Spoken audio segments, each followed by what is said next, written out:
आधुनिक सुविधाओं और उपकरणों से लैस कल्याणी डायग्नोस्टिक सेंटर की सुविधा जल्द ही धनबाद वासियों को मिलने वाला है, जिसका शुभारंभ आज धनबाद के सबसे बड़े बीसीसीएल सेंट्रल अस्पताल में एक सेमिनार का आयोजन कर किया गया, जिसमें अस्पताल के सीएमओ समेत सभी विभाग के डॉक्टर मौजूद रहे। वहीं मीडिया को संबोधित करते हुए डॉक्टर सुमित अग्रवाल ने बताया कि कल्याणी डायग्नोस्टिक सेंटर का तोहफा जल्द ही धनबाद वासियों को मिलने वाला है। सेंटर में पूरे शरीर का सीटी स्कैन करने वाली आधुनिक मशीन है। यहाँ ultrasound, elastography, pathology, digital x-ray, EEG, echo आदि जांच की सुविधा उपलब्ध होगा।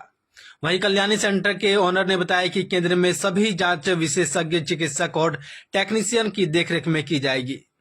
इससे पहले कल्याणी ग्रुप रियल एस्टेट में था, saw mill, rice mill and timber merchant थे हम लोग और गवर्नमेंट टेंडर का काम करते थे। तो एक शुरू से मेरा था कि एक हॉस्पिटल या डायग्नोस्टिक में होने से, तो फिर हमारी टीम बनी है। हमने टीम सुमित भैया, डॉक्टर सुमित अग्रवाल के साथ हमने टीम बना के और प्रकाश जी के साथ हमने टीम बनाया और एक नए विचार के साथ और एक नई धारा के साथ हमने काम शुरू किया। वो आज इतने स्तर तक पहुँचे कि आप सेंटर जाएंगे, देखेंगे, कुछ नया देने का मैंने कोशिश किया। फ्राइडेला है, कल्याणी सॉमिल है, कल्याणी सॉमिल के तो बगल में। अब तक कितने मरीजों का आप लोगों ने यहाँ से इन्वेस्टिगेशन शुरू किया है? अभी तक इन्वेस्टिगेशन शुरू नहीं हुआ है।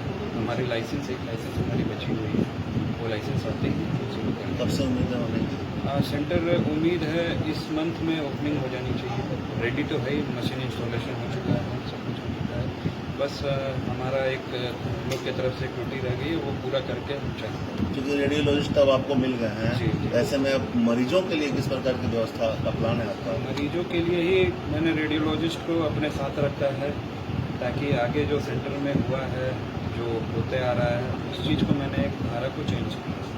क्योंकि मैं देखिए इस फील्ड में नहीं हूँ, तो रेडियोलॉजिस्ट का रखने का कारण यही था कि इस फील्ड को मैं भी समझूंगा, धीरे धीरे आगे का प्लान बनाऊंगा, प्लान बना के आगे हॉस्पिटल में ही मूव करेंगे।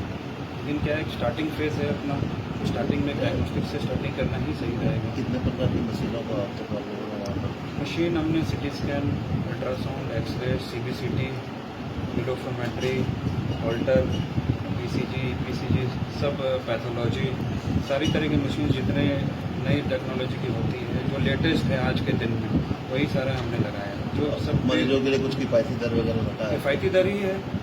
जो रेट्स दर धनबाद में तय हुआ है, वही दर हम रखेंगे। ऐसी कोई नहीं है कि हमारा सेंटर कुछ बड़ा है तो हम रेट्स कुछ ज़्यादा रखेंगे या कुछ एक्स्ट्रा प्रीमियम रखेंगे, वैसे कुछ नहीं है।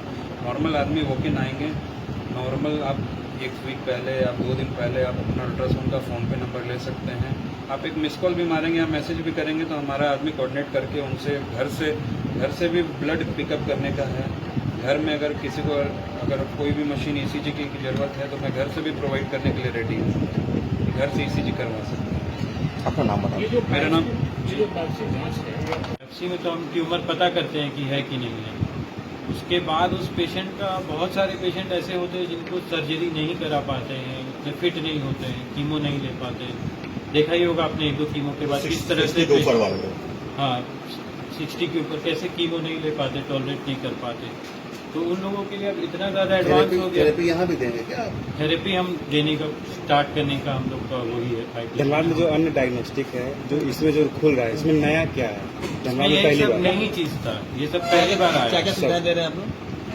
हम लोग इंटरवेंशनल रेडियोलॉजी पे अलग से फोकस कर रहे हैं एज कम्पेयर टू केवल जो डायग्नोस्टिक होता था। डायग्नोस्टिक का मतलब वो आपने बता दिया बीमारी क्या है, लेकिन इंटरवेंशन में क्या होगा कि हम उसका इलाज भी करने की कोशिश करेंगे एंड टू एंड, ताकि पेशेंट को दोबारा बाहर ना दौड़ना पड़े उस चीज़ के लिए। और उसमें भी बहुत सारा होता है, जैसे इन्होंने बायोप्सी बोला, तो ये बायोप्सी वगैरह भी हम लोग करते हैं और इसको भी हम लोग चाहेंगे कि यहीं करें, सेंटर पे ही करें। कॉस्ट क्या रहेगा थेरेपी? एक थेरेपी और कीमो का दे रहे हैं आप इनिशियली फेज पे? हम कीमो नहीं दे रहे हैं, हम लोग लेज़र बोलते हैं, लेज़र से हम ट्यूमर को जलाते हैं।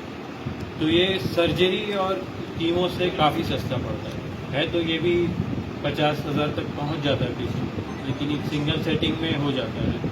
वहीं इतने बड़े कैंसर का अगर आप कीमो या सर्जरी कराने जाएंगे तो उसको 3-4 लाख रुपये से कम पे नहीं होगा कुछ भी, और उसमें पेशेंट को कम से कम 10-12 दिन हॉस्पिटल में रहना पड़ता है। इसमें आपने कराया, 1-2 दिन के बाद आप छुट्टी लेके पेशेंट को घर ले जा सकते हैं। लेदर से जो आप जला रहे हैं उसमें क्या मरीज को रहने की जरूरत नहीं है?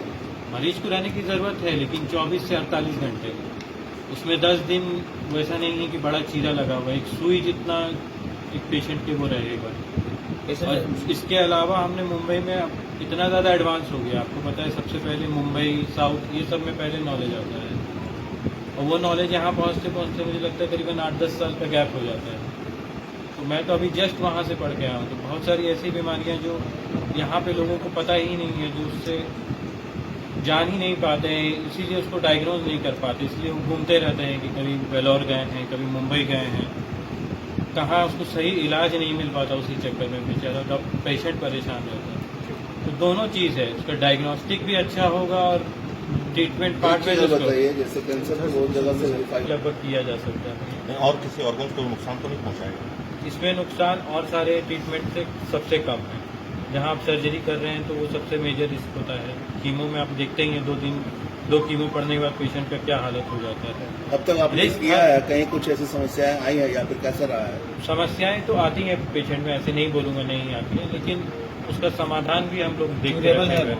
हाँ, उसमें जो प्रॉब्लम आती है उसको भी टैकल करने का प्रैक्टिस है। ऐसा नहीं है कि प्रॉब्लम आया तो पेशेंट को वहीं छोड़ देंगे। जांच कब तक हो जाता है? भी आप लोगों ने मैच किया है, सीबी का मकसद क्या है और क्या मैसेज देना चाहते हैं डॉक्टर के माध्यम? मेरा नाम डॉक्टर सुमित हो गया। मैं MBBS किया है, उसके बाद मैंने रेडियोलॉजी के क्षेत्र में अपनी उच्च शिक्षा को प्राप्त किया है। मैं ऐसे धनबाद का ही रहने वाला हूँ, लेकिन मैंने काफ़ी समय मुंबई में गुजारा है, 6-7 साल। तो मेरा मकसद था मुंबई से वापस जब मैं धनबाद आ रहा था कि